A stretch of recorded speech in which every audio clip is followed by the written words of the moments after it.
ever been stuck in a long haul flight, if you have not ever traveled to the continent of Asia from America, let me tell you, the flight journey is really challenging. Likely, your journey is going to be a break journey. The seats suck. Let's jump into this video and find out 5 must-have in your carry-on luggage for your long haul flight. At the end of the video, I'm gonna share with you my personal bonus game changer, which actually made my journey much more easier. I'm going to jump right in with the comfort. My friend, a memory foam neck pillow, and I specifically like this one.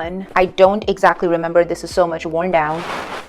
It can really fold super small, and it comes with a pouch, and you can throw it in your handbag. You can just have it hang on the corner of your backpack, and this is it. And this is going to be your best friend because the length of the flights are between 9 hours to 13 hours depending on what airline you're going through, via what route you're going through. And keeping with the comfort, do carry some sort of shawl or scarf, something that you can just throw in your face and cover the light of your face. And the eye mask is limited only to the eye, but shawl is like multi-purpose. It can serve as a blanket, it can serve as a cover if you have a breastfeeding baby, which was my case. It is multi-purpose. Do carry some earplugs. If you don't have kids, there will be kids in the plane. The noise of the airplane can be really annoying. At least it was for me. Next, I'm going to talk about the section gadget. Do you have a power bank? There are charging ports in airports available. There are charging ports in flight available. Let me tell you what happened with us. We were traveling to Thailand via Doha. 4 hours layover in Doha. Obviously, your phone don't work in flight because it's in airplane mode. You have to land to the airport and reach out to the family member that you have safely landed. We had little battery power, and we were in the check-in counter for a whole hour, and then we had to go to security another hour. And let's not even forget how long and big the airport of Doha is, just to figure out and go to our gate. That was extra time added to it. And by the time we reached to our gate, people were boarding. We could not even get food. Do yourself a favor, have a power bank already. Download your source of entertainment, audiobook or a video. If you're traveling with kids, download their favorite shows offline already. Next up, do carry some snacks. They serve food in the flight. There are tons of restaurants in the airport, but you are stuck between check-in to all the way finding your gate, and that process itself, you will not get a chance to do anything. If you actually do get chance, I would rather advise to go to the bathroom and freshen up a little bit. I'm going to get to that pretty soon. I personally like to carry some nuts, protein bars, and that's pretty much all you need, and it is security friendly as well. Another thing you must carry is some hydration serum or hydrating mask. Long haul flight can really dry up your skin. I would also recommend to carry some water. This is something you can't avoid. You have to buy it at the airport. Don't go for small waters. At the gate, buy like a big water bottle, a liter and up. That helps with the flight journey. You can get water in the flight as well, but it's a huge task because when they are doing service, that's when they will give you water, which is like a small little cup. You have to always ask. It doesn't do anything for me personally. So yes, do carry your own water and some snacks. If you like this video, don't forget to hit the thumbs up button and share it with whoever you think can be of value too. This one is very important. Toiletry, toothpaste, deodorant, baby powder. You carry anything or not, do carry these things, and an extra underwear. When you get flight break, freshen up. Otherwise, wherever you are landing, the destination, you will regret to even get close to people,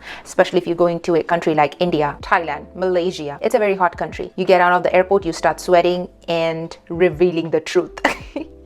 Wet wipes. You will not have a chance to go ahead and wash your hands, wash your face all the time. A good quality, unscented, natural, disposable wet wipes is going to be your best friend. Along with the wet wipes, do carry a travel size hand sanitizers. Honestly speaking, all kinds of people travel economy. It's always good to be safe than sorry. For those of you new to my channel, go ahead and subscribe to my channel. My name is Marina. Me with my family have been traveling to Thailand back and forth for a long time, and I'm originally from India. We do travel back to India once a year. Let me know in the comments below what is the destination you are going to travel to. If there is anything else I could add to this list and my viewers can find value from.